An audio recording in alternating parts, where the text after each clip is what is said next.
Back inside the game. It's game 2 of No Right Turn up against Smurf all day. We actually know what they're called this time because they have their banner set. I'm Zeron, joined this time by Acer Veneer in game 2. Thank you for joining me. What are your thoughts going into this one?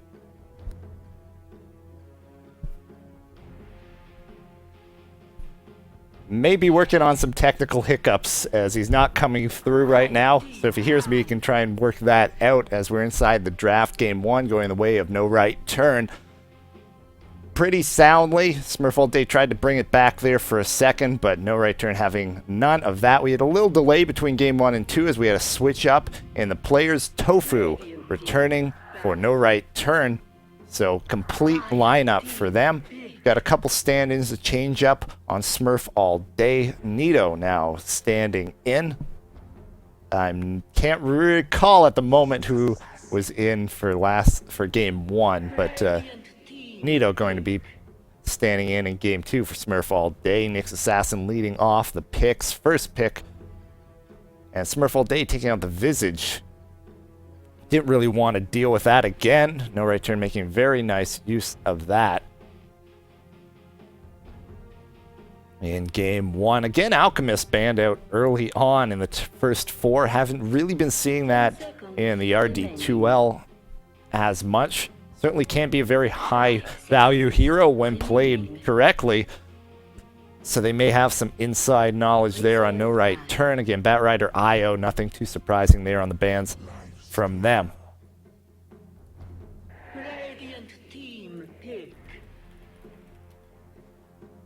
And with those bans, though, Lifestealer makes it through once again, and this time it's Smurf all day going to get their hands on him, and joined up by the Shadow Demon. So similar lineup here. Smurf all day going to take a page out of their opponent's lineup. No Right Turn.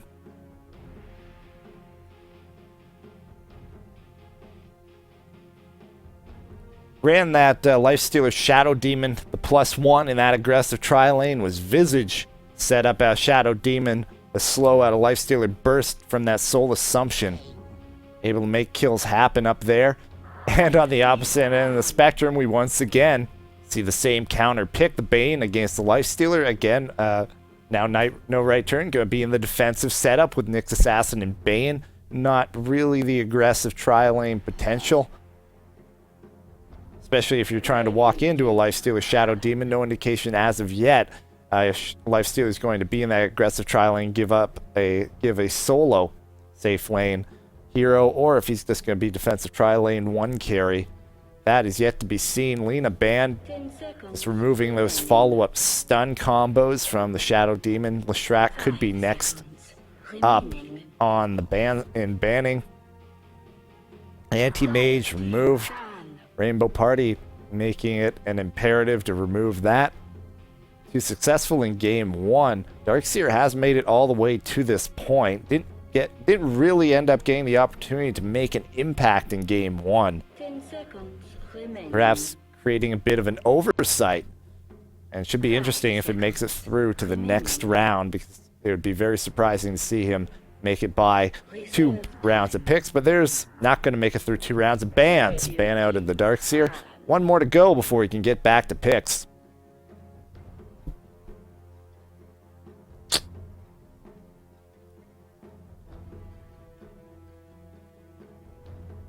All right, Turn has their supports in order. 5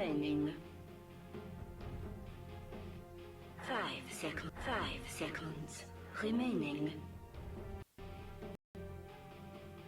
Reserve time. Can you hear me now, Zeron? There you go. All right, apparently I had to restart my mumble because I was like talking, like it says it's talking on my hotkeys are set up. So we'll see. Well, there you are. So we're partway through the draft, just finishing up the second ban phase. How are you feeling coming into this one? It's actually being a bit of a reverse in the drafting so far. I'm not very surprised by it at all. The Alchemist ban out, I heard you say, why would they do that? That's because of Rainbow Party really likes to run it. CVAC has watched almost every single one of Rainbow Party's games, if not casted them as well. So he has a little bit of background knowledge, and he does know that Chip loves to run Shadow Demon. And the Knicks, obviously, they didn't want to give that up again. I think, honestly, what these picks are just counter picks because they got rolled by them the first game. Yeah, that's a good point out. We got a caster drafting, that inside knowledge coming up. Not everybody's watching all the games, but when you're casting, can at least help stick in the mind what ends up working for players who you get the chance to follow through their progression in the league. Outworld Devourer, the last ban out. Unfortunately, we can't see a complete reversal. Can't see Smurf all day copying the exact lineup of No Right Turn in Game 1. Visage has been banned out, as well as they've also banned out the Anti-Mage. Remaining. Well, they banned up the Anti-Mage because Rainbow Party loves to go solo, one-on-one, Anti-Mage versus Darkseer. So if you let Darkseer, he'll let Darkseer to the pool if you let Anti-Mage to the pool. Obviously, he saw the AM ban, and so he's like, okay, they banned out my AM, so I'm not going to let them Darkseer because he doesn't really, he might have those strategies for it, but he just loves to go head-to-head AM to Darkseer. Yeah, we saw it in Game 1, ended up being very successful. Can potentially go either way usually, but it's all down to execution. And as you mentioned, if he really loves running it, then he knows how to do it and showed it off. And there's something of a counter pick there. Treant Protector picked by Smurf all day. Immediate Weaver picked almost as a block pick from No Right Turn. Yeah, it could be considered a block, but you could also say that, hey, they have Lifestealer. We don't necessarily have a Lone Druid player. I'm not sure if they did. I was considering playing Lone Druid for them the first game, but we went away from that strategy just because they wanted to go. He had this idea of aggressive tri-lane, so the Weaver is for their off lane, and he likes Weaver already. So Yeah, Weaver ends up doing pretty well against Lifestealer. Shikuchi kind of really mitigates open wounds, so trying to catch up, not the nicest thing as a Lifestealer. With Treant and Bounty Hunter as the next two picks, I think the idea of an aggressive tri-lane has gone out the window. How do you see these lanes shaping up on both sides? well, depending on what carry they go, Rainbow Party might just forego his offlane. I think he's going to let Weaver go up against the Shadow Demon Treant because even if they have sentries, unless Shadow Demon catches Weaver in the middle of a Shikuchi, they cannot kill him. And so he'll just let him sit there and harass them all day. Weaver will take out Shadow Demon. So they're going to drop Weaver in the solo hard lane. They're going to tri-lane their Bane, their Nyx, and probably I'm going to guess some type of carry that can push as well. The Bounty Hunter, I don't understand the Bounty Hunter. There's still a clock in the pool, and Clockwork with Nyx makes a very good Nyx bomb. But, I mean, that's his call. Yeah, you do have them kind of makeshift bomb with the invis on the Bounty Hunter, but of course, you know that's possible, so it's tricky to do without potentially suiciding in. Last picks coming up is Timbersaw and Phantom Lancer going to be the last two bans. So there's that pushing carry that you mentioned, Phantom Lancer. One potential option not going to be available to Rainbow Party. And looks like a mid is what Smurf all day wants to round out No Right Turn. As you mentioned, most likely a hard carry. I wouldn't be surprised if they picked up Void, or this would be. Well, there's a Nyx bomb, but Void wouldn't be bad at all. I mean, Void, he can lock down Lifestealer. He can't rage if he's just, inside of that ult. So there's nothing he can really do about it, and he's gonna get complete free farm. Yeah, I would like the pick as well. They don't really have a whole lot of scaling on Smurf all day. So that would really shore up the late game, but they go with the Lone Druid, so there's another strong late game pick, and Rainbow Party looks like he's going to be on that. We're inside the game, so I'll give a run through our teams, this time on the Dire. Up in the top right, No Right Turn. First up in towards mid, we have What's Up going out on the puck toward mid. Supports Chib. Captaining, not drafting though, going to be supporting on the Nyx Assassin. They'll be joined up with SC2 all day playing Bane. That is supporting, looks like the Lone Druid Rainbow Party. They're starting to confuse me with their lanes for a moment. And then Tofu on the Weaver. As soon as they picked up Lone Druid, I wanted to redact everything I'd said because it makes sense that they're just going to solo the Lone Druid, and yes, they're going to make the aggressive tri-lane versus the Nyx. So the Nyx is going to have a very hard time in this tri-lane because Tree, although he's so good with that armor early game, he doesn't really bring a lot to the tri-lane. He honestly doesn't. Yeah, and we'll take a look at the tri-lane out of Smurf all day. That is the life stealer played by You Ain't Seed My Nips. And the stand-in Zag will be supporting him along with Sivak, captain, on the Shadow Demon. In toward mid, we have Nito standing in on the Storm Spirit, and then Alt F4 up top on the Bounty Hunter going 1v1 up against the Lone Druid, who does have sentries on him. So that will be a very tough lane for him. Lifesteal picks up clarity. It's very confusing. That is a curiosity. I didn't really look at the calculations to see if somebody...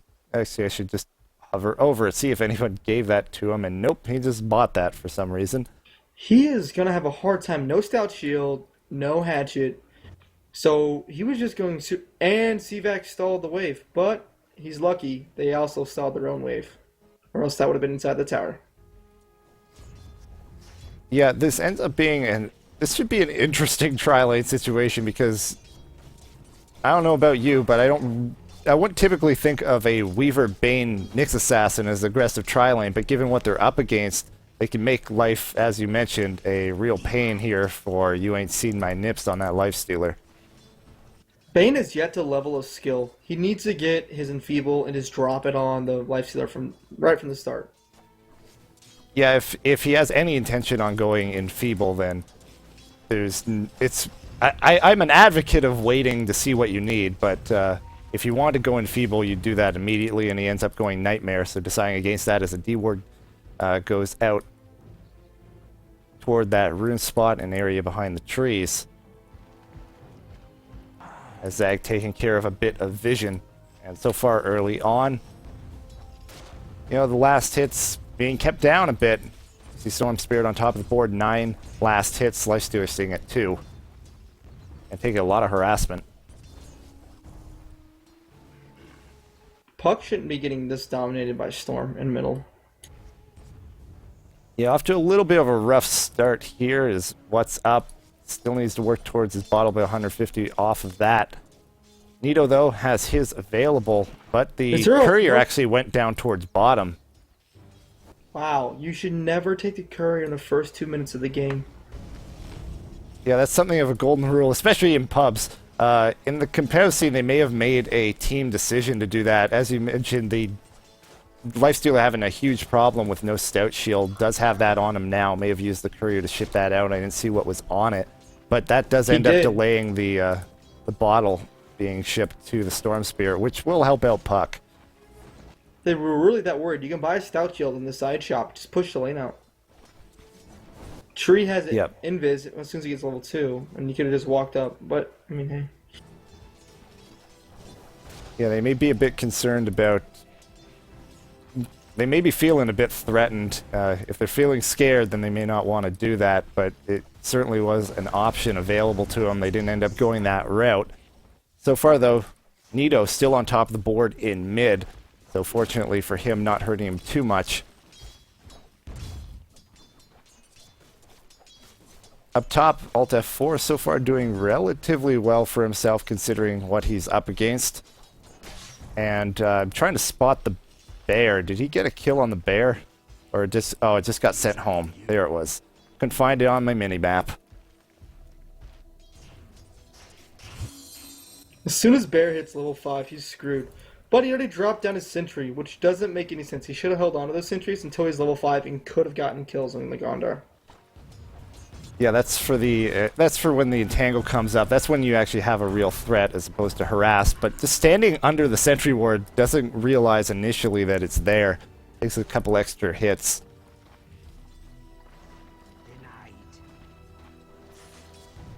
What do you think the approach should be here for this defensive tri-lane? As you said, it's life being made difficult for him. Tofu on Weaver up ahead in last hits by a fair bit. How do you make the most effective use out of this lane? Well, I would say you don't pick these heroes to lane with, but they went with it. This is their draft. What they're going to have to do is they should be double pulling. Don't stack this. Just instead pull one wave through, let it clear, and then pull the creeps up here. Just pull straight down. That way your treant gets way more experience. because they need levels to really contest or do anything about it. They needed sentries as well to help take out the Weaver, but they just didn't get it. Also, the Life Stealer needed his hatchet way sooner. He should not have gotten the clarity. What's he gonna? Even if he had the clarity to use in more slows, he can't slow Weaver. He has max move speed. A stun out on Zag behind the trees and turns around for a moment. That's going to cost him. That's our first blood. Chib gets Where's the the last hit there. Disruption is just after, and now Chib trapped in the trees by those illusions takes a lot of damage, and that'll cost him a return kill there. Tofu Shikuchi in. Now you ain't seen my Nibs getting pretty low tree armor, but maybe being a little aggressive and overconfident there. If they wanted to turn that around, but with 3 up, not going to try and make anything of it. And ends up being a trade, but first blood going the way of... I think that was no right turn. I'm getting mixed. Yeah, no right turn. Chip getting the first blood. So they're happy to make that trade. Yeah, Sivak could have saved his teammate. He was in range of disruption, and he wasn't, I don't know what he was doing. He wasn't watching, I guess. Yeah, he might have got tripped up there, where Zag was coming back, but there was a misclick and he turned around. Oh, but now Sivak does get stunned, able to disrupt himself here, and will survive. Now trying to turn this around on Chib, and the right click's able to bring him down. Actually, Zag getting the last hit. However, you ain't seen my Nips will be brought down from the Shikuchi. I'm sensing a pattern here. And that's another trade that No Right Turn, I think, is happy to take. Denied. Losing the support for the carry in the tri-lane. I mean, Sad is almost executing exactly what they need to do. They need to be more aggressive and take out what they can if they had the opportunity, which you're trying to do, but they're just executing it poorly. And just in general, they're just doing it not in the fashion they should be doing. Again, caught out a couple times and just making life harder on themselves as we see a TP back in from Nips.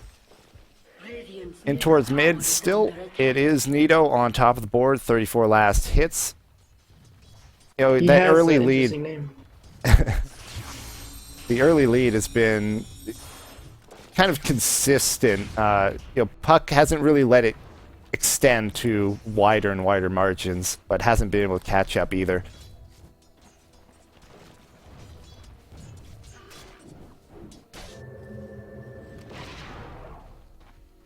Right Bear's now, doing very well with his farm. Missing bottom. yeah, the 32 lasted second on the board and is starting to pick up the wider lead there on Alt F4. Does he have any more sentries brought out to him? He does not. Which is unfortunate. It could be the difference between a kill if he just gets an entangle with one of these harassment hits. Middle tower is under attack. Down bottom, we're back to the 3v3 situation.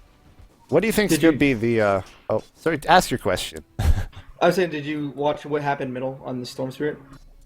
Oh, no, I did not see that. He did go down to Puck. Puck had double damage, and Storm tried to go up and tried to start farming creeps where Puck was sitting right next to him at level 7 with his ultimate and double damage, and just Storm just walked up like he was just gonna get last hits, and Puck's like, oh, okay, and just got a free kill. Yeah, that's a big turnaround there. He'd been a bit behind all game, but with that kill, that really evens the score and puts it even into his advantage at this point. Which is rough, since that was the one advantage that Sad looked like they had been having, as a disruption out on SC2 all day, up a little too far, but the Impale able to stun 2 as Nito, Ball Lightning's in, able to secure the kill. And the Sakuchi out from Tofu. We had a TP in from Alt F4 as well, and they are able to get a kill out of that. Radiant's middle tower is under attack. Trying to make the best of their situation. The rotations in to help out down bottom as Nito heads back in towards mid. So what were you saying earlier? I'm sorry to cut you off. No, that's all right. Important to point out. I don't know. I just completely missed that. I didn't even notice there was a kill when that happened in mid, but actually, no time for that. Sivak cut out by the swarm. Still has the bug on him, but will get away. Now the ball lightning in with the TP from Nito. Chib gets brought down. Again, a little too aggressive. 5 down here still. So hard to go in on. And the pings go out on the tier 1 tower bottom. What I was wondering would be, what do you think really the go time points? When do both teams want to make something happen? As frantic pings happen. Like right now they want to do something. Yeah, ball lightning in on Tofu, not able to get the vortex as the dives start to happen. Impale on 2, Nito getting a little low. And no kills coming out of that. Sivak headed back to heal. Well, with that top lane abandoned, we do get a push out on the tier 1 tower, and there's a pause. So we're given a little time so we can get back to the ever-interrupted question. As looks like you are disconnected out.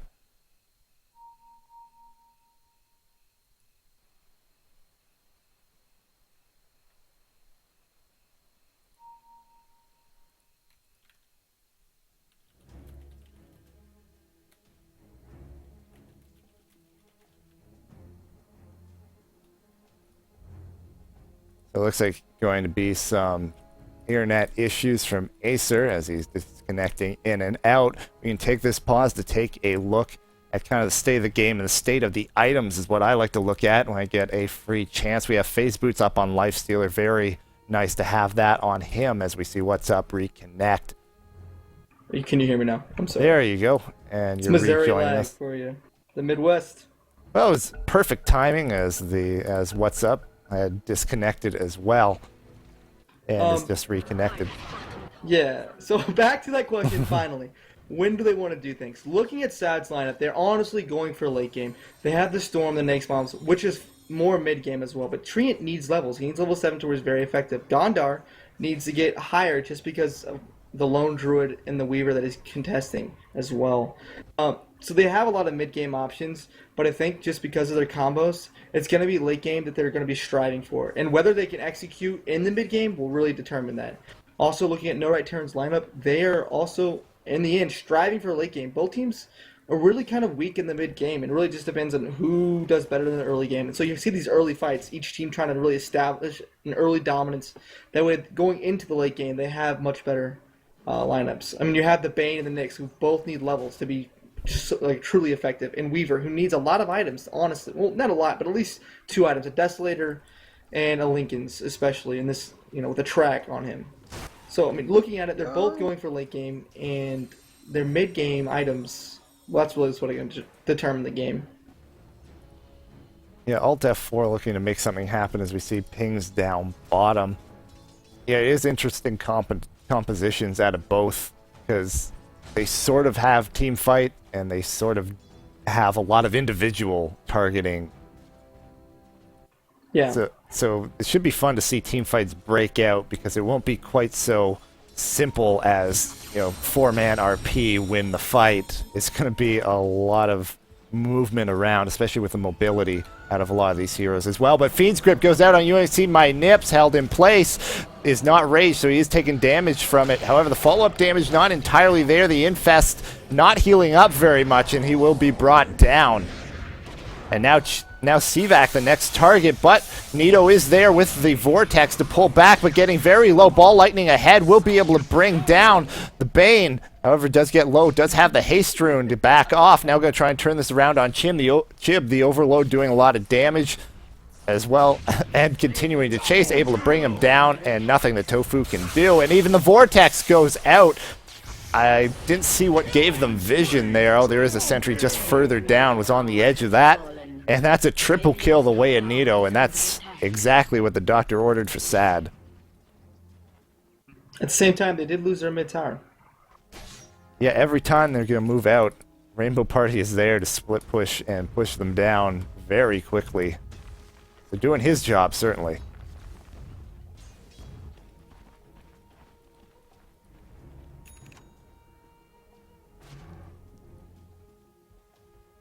A lot of ward battles happening down bottom. That's where the action's at. I mean, honestly, when it comes down to it, you have a Gondar and a Tree versus a Weaver. I mean, both teams have Invis and a Nyx. Both teams have their Invis heroes. So, Yeah. Speaking of which, Chib's still working on that level 6, just above level 5 at this point, so still having to wait to see when he can make things happen. Assault F4 had that solo lane, has up his experience level 9 now, so we saw the rotations looking for those track kills. And Lone Druid's farm is just going through the roof right now. While they're just tangling, down on bottom lane, he's just farming up. yeah, well ahead in last hits, 82 right now. Next closest 58 there on Nito.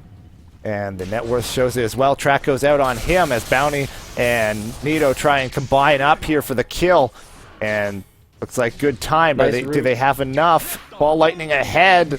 And they are able to bring him down. Track kill as well. Very nice there. What's up trying to turn this one around. But oh, he's going to use the Dream Coil. Snap, but taking tower shots. Tree armor is there and he will get away.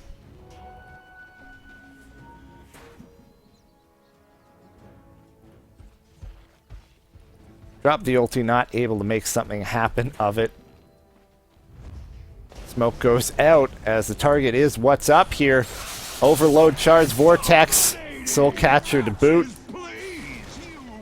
And more than enough to bring him down. And a ping goes out, possibly to put down a sentry or maybe a misclick when he intended on clicking on the tower. The push comes out in toward mid as the split push goes down toward bottom. Looks like to be a tier 1 for tier 1 trades. Who do you think if they're going to be trading towers, who does that, who's better off trading towers? Sad, for sure. They're down CS wise because of the bear, but they have the more kills and the more towers they get, the better off they'll be. They shouldn't be giving up towers at all, though. They should not be giving up towers because Lone Druid will just keep split pushing. They gave up bottom and they didn't take a tower with it, so. Yeah, yeah, sitting at 177 HP and towards mid, not able to finish it off. We have some funny gold and XP graphs. The gold graph is in favor of NRT, but again, the XP graph, because of those ganks, is going in favor of SAD. Yeah, I always love those ones where they go opposite directions. I think the most pronounced I've ever seen is a game being around 20,000 in one direction and 20,000 the other.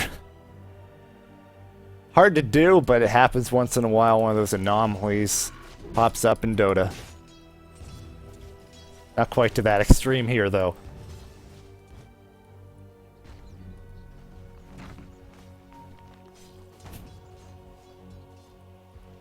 They spot out the gank on tree because of this nice ward they have right here. Yeah, again, the good vision here on both teams paying off down bottom. And Alt F4 walks right through a sentry. Dream Coil thrown down immediately to try and make something happen. Dust to boot. And they really wanted that kill, and they got it. 40 seconds on the sideline now for Alt F4. Looks like he has a finished drum. And maybe working on a Vlad's to follow that up.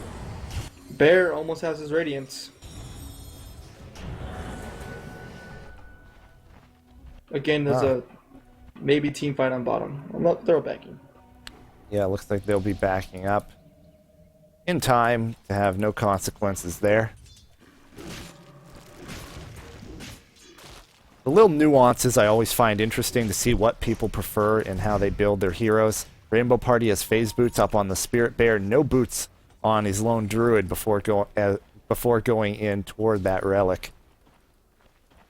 I play a lot of Lone Druid, and I would say it's honestly not worth it to not get boots. Your bear is in the end tethered to how far away he is from you, so he his bear trapped in the trees for a moment. Just hit Q, buddy. Hit Q. Return.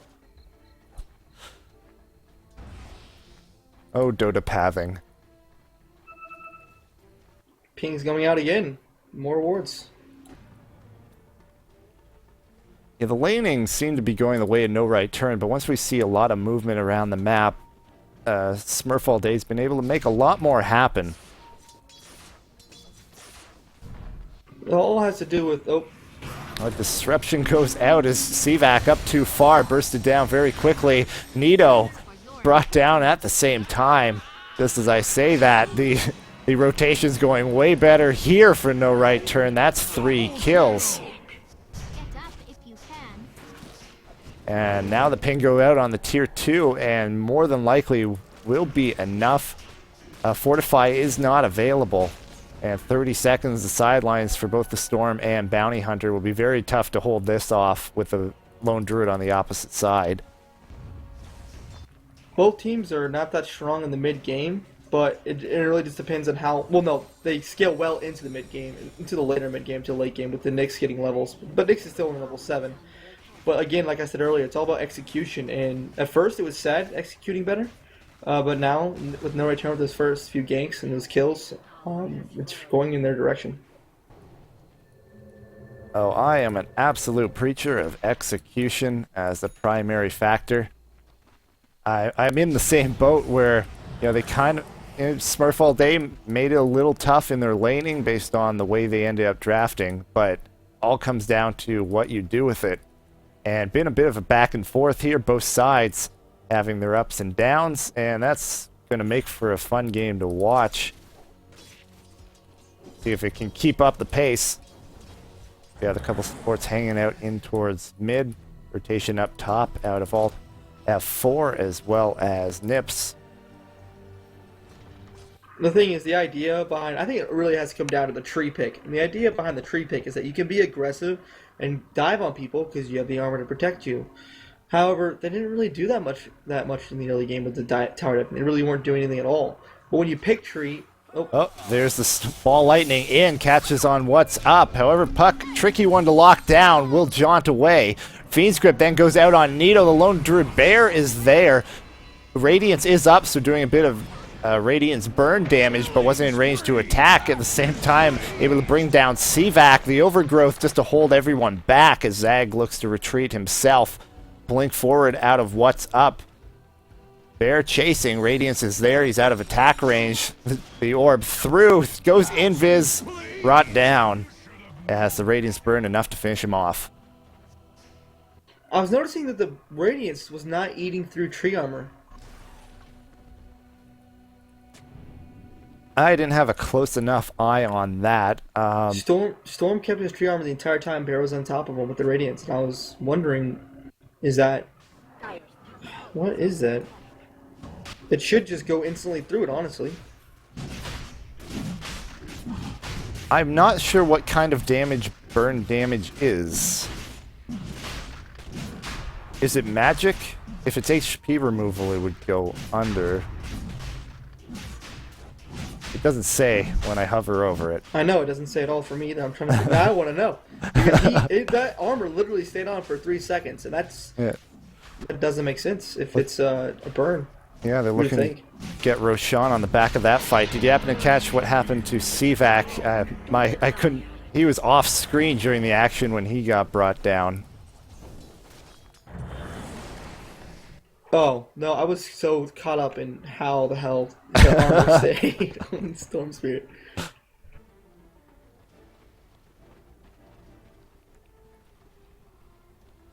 Chib dutifully working towards an urn. A little later than he would have preferred. We're literally seeing the weaknesses of Gondar. Gondar is good mid and early, but if you push it too fast, too soon with teamfights against the Gondar, there's not much he can do. He's there to bring down heroes. He's like a Nyx almost, but less effective. Nyx is great in the mid game and picking off people. So is Gondar. But oh, he could have a courier snipe here. Just I don't quite run into each other. There it is, and he gets it. His usefulness has been served. Again, I say a Clockwork right now would be amazing. Clockwork Cogs really just like they completely ruin a Lone Druid's day with that bear trying to get around him.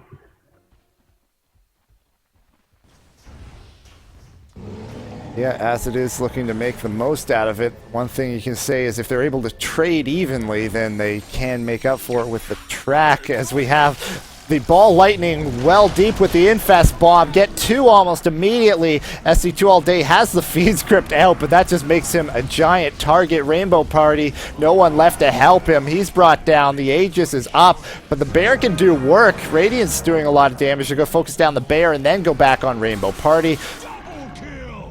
Radiant's top tower. Just sort of a transformation for the sake of it. I don't think dodging the auto attacks is going to save him there. Again, the armor was not taken off. I wasn't seeing things. The armor stays on to the radiance. Now, I'm going to look that up. No. It's either a bug or it's HP removal. Radiant's top tower is under attack.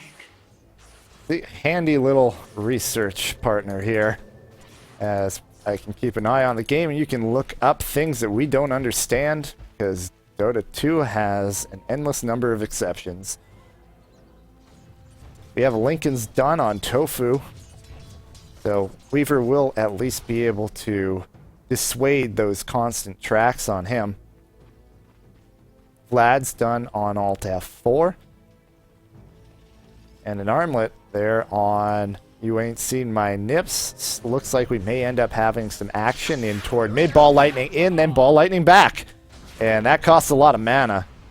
Does have a full bottle, but the blink in. Dream Coil catches 3. Nito snaps it almost immediate. All F4 does the same. He's caught out. That's a double kill the way of Rainbow Party. And pings now go out on the tier 2 top. Every time this happens, they're looking to take a tower. Fortify is available this time around. We'll see if they're able to hold it off. Full health tower here, tier 2 up top.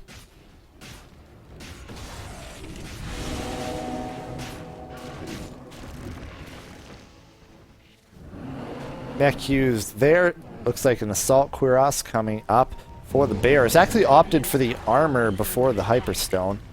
It's a different approach to a Assault Cuirass. Often you see stacking on that bear in terms of attack speed. There's the Infest Bomb. Goes on. What's up? The Overgrowth holds everybody in place. That's a double kill of their own. Now going on SC2 all day. The Nightmare goes out to hold off Nips. Behind that, they have Rainbow Party going up against the rest. That's 3 down. And now as Nips catches up to the Bane, Shikuchi away out of Tofu. Alt F4 looking to catch up. Lincoln's is off a cooldown. The track is there. Backtrack is, time-lapse is available, but doesn't look like he noticed that the track was up or just felt comfortable enough to Shikuchi away. He'll get back home, and that gets another turnaround for Smurf all day. And once again, the back and forth continues. Any such luck there on the Tower is under attack. damage on Radiance? Dire's top tower has fallen. Dire's It has to be a bug. has fallen.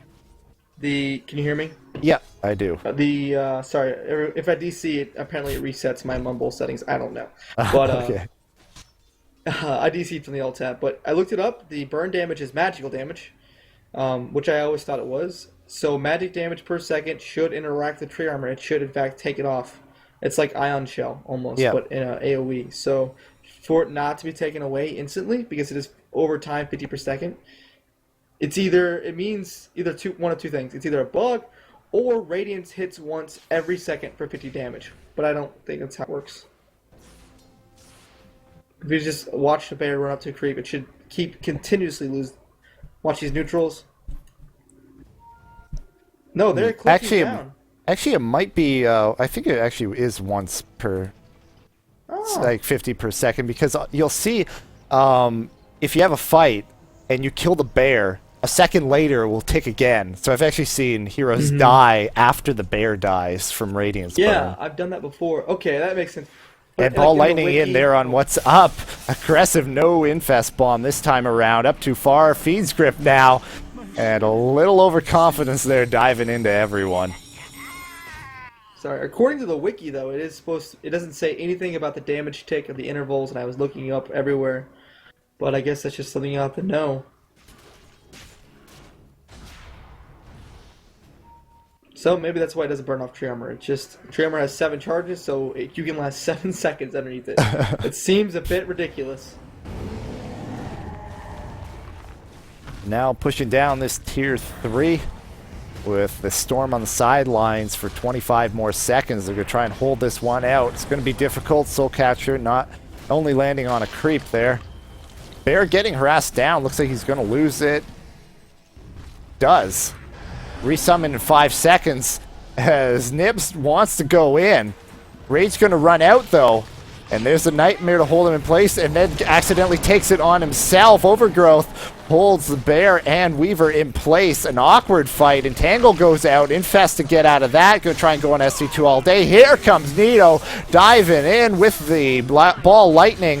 Chib going to shell up, try and back off. Ball lightning out. BKB is used on Nito. Now going to try and get Chib again. Change his focus on to Rainbow Party, the higher priority target, but that costs him his life.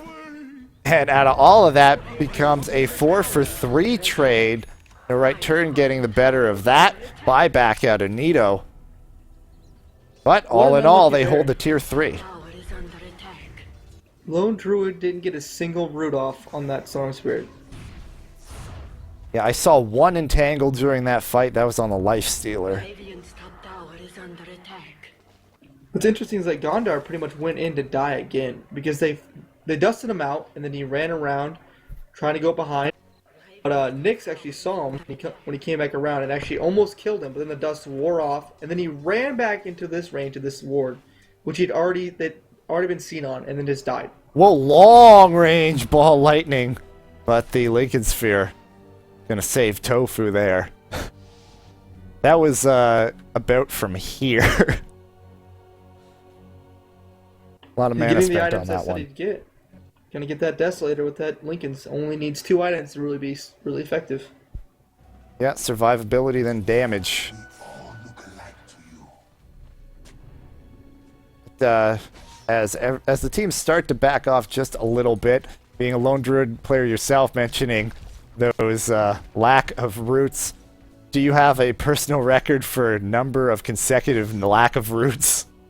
Oh, I got a triple kill, and I didn't get a single root, and then I went to lane to farm, and I rooted 4 creeps. Oh, looks like Chib going in, but spotted out from a sentry ward and has to turn around. Vendetta not paying off there.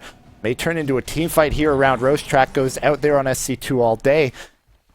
Bear turns around. Nito being a little hyper aggressive there, opting for the Vortex on the Bear. Taking a couple pot shots as they now back up. An aggressive ward thrown out right on top of a Radiant Sentry, so that's going to get dewarded immediately. Should have known there was a sentry right there, as Chib had just walked into vision range of it earlier on and been turned around. As we see a smoke and infest. They're gonna walk right past the sentry. If they have standard vision, they'll see. Nope, they don't. Yeah, and the fight continues here. Ball lightning in, doesn't vortex on anyone, just gets Fiend's Grip for his trouble, but Nibs does able to take down SC2 all day. Chib goes invis. Ball lightning on him to hold him back, gets the kill there. Rainbow Party still trying to do work as his teammates crumble around him. Able to TP out is Nito. There's an orb over top, but Puck has to back out. Nips turns around on the Bears. There's a root. Not able to continue to chase there on Rainbow Party. Pings go out there on Roche. Look like they may look to take this. Double damage on Alt F4. But they're thinking against it now. A little low health and only 2 heroes. Puck and Lone Druid are both still up. Yep. They might be able to have gotten maybe all the way down, right, very close to down, if not killed Roche, but it wouldn't have been enough. They don't have, I mean, they have Assault Cuirass, the negative armor, but they don't have Medallion on Gondar, and they don't have Desolator up yet. Which Yeah. Gondar almost has Desolator. Yeah, a risky proposition there. Dire's top tower is under attack. As Nito up, just taking some shots on the tower. The most curious thing is that they know they don't have vision on Roche, and they didn't even check it. Like, they're not gonna do it.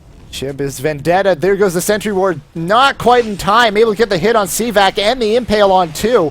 Dream Coil was thrown down, but that now backing out.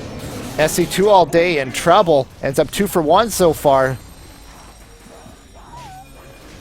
And now right in the thick of things is Nips, who takes a lot of damage after that Infest, trying to regen it up. Man fighting here, and just doing too much damage to be brought down. Melee versus melee there. Tofu becomes the target, gets very low, and he gets brought down. Entangle goes out on Nips. Can he keep himself alive? The armlet toggle is there, able to bring down the bear as well. That becomes a full team wipe out of all of that, losing just 1.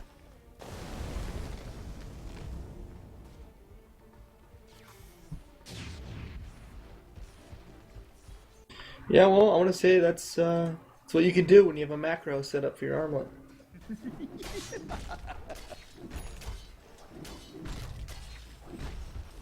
Well, I can't really say if that's the case. He might have just been really good on it, but I mean, he did armlet through Radiance. You have a full, no, you have a full second though. That's true. You have a full second. I mean, It's a gamble, if nothing else. yeah. If you have a macro set up though, I'm not sure. I'm not saying it does. It's not illegal either. It's not even against the rules. You can do that if you want. It doesn't. There's nothing against it. Actually, I think you really should have a macro set up for your armlet toggle. If you don't, then you're not really just playing the game to its full potential. Some people say it's cheating. Every single pro player who plays armlet, who plays with armlet heroes, will get it because it's just so good. But if you do have the armlet toggle, you can literally armlet toggle through an ion shell, and be fine.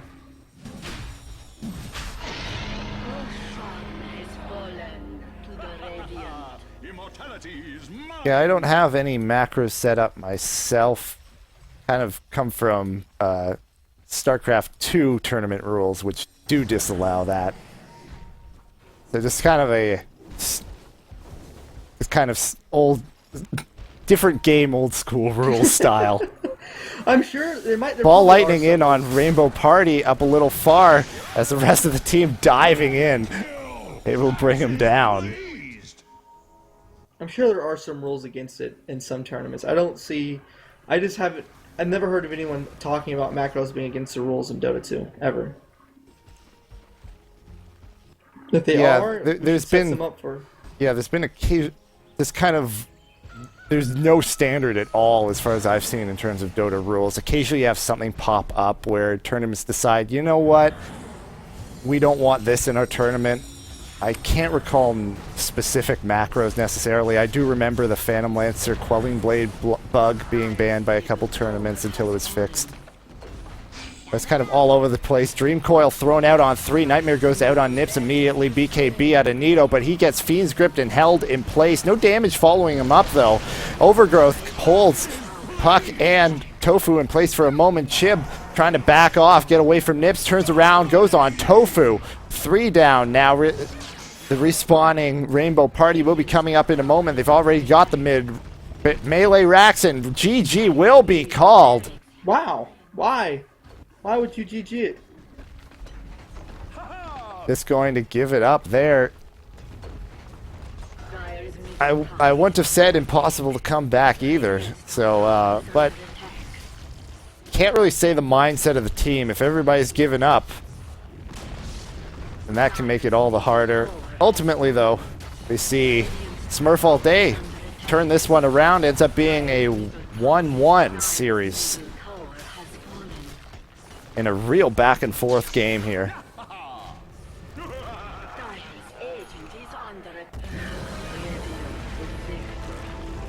I have some final thoughts on this game. Yeah, feel free to give us a rundown on how this one ended, how this one turned out. The game turned into Sad's favor. I mean, No Right Turn had such a great lead to start. And what happened was they got greedy. Honestly, no, I guess they didn't get greedy. They just threw it away. They said, hey, let's kill heroes. Let's stop farming. Lone Druid finishes Radiance and didn't finish a single item afterwards. Well, same thing for Weaver. Finishes Lincoln's, didn't finish Desolator. Puck finally finished Sheep at the very end of the game, but none of them finished another item. And that's what I was saying earlier. It's about those mid-game items. What will they pick up in the mid-game to carry them into the late game? And then it just seems that no right turn, they just gave up. They said, we're not going to keep farming, and I don't know. On the other hand, you have, Smurf all day. What happened was they got dominated really early on, but then they came back with those kills. I guess not really early on. They came back around the 6-7 minute mark, but earlier they were losing the lane. And they just said, hey, we're going to farm it out. We need some core items, and then let's go do this. And that's exactly what they did. They said, let's. So Lyseer started grinding out. He got his armlet, and then he started working on his AC. And then Storm Spirit got that Orchid up, and then they said, hey, let's go gank. And that's how they won it. They got their items, and the right turn didn't. Yeah, it is a good point. Often you see the focus on, the timing of Radiance. When do you get your, Radiance? Like, can you delay that? But it kind of forgets Radiance very much not just a pushing item, but a farming item. So if you don't turn that into more farm, loses a lot of that value. So able to hold him down even after he gets it at a decent time. Just a big success there and a big turnaround. We see a back and forth game here after losing game one pretty soundly. Smurf all day able to bring it back in game two. Ends up this series going 1-1 between No Right Turn, Smurf all day. I've been joined in game two by Acer Veneer. Thank you for your final thoughts. I've been Zeron for Terrible Damage, and we'll catch you in the next cast.